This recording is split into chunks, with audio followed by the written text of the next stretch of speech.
Hey everyone, in this quick tutorial, I'll show you how to add music to your WhatsApp status step by step.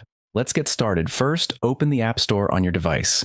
In the search bar, type WhatsApp and hit search. Now, tap on the WhatsApp app from the results. If there's an update available, make sure to update the app. This ensures you have the latest version with all the new features.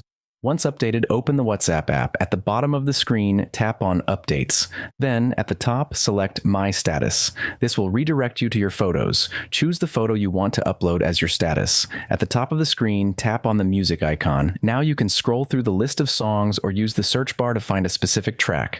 Tap the song you like to preview it, and once you're happy with your choice, tap the arrow icon. Next, adjust the timeline bar to select the part of the song you want.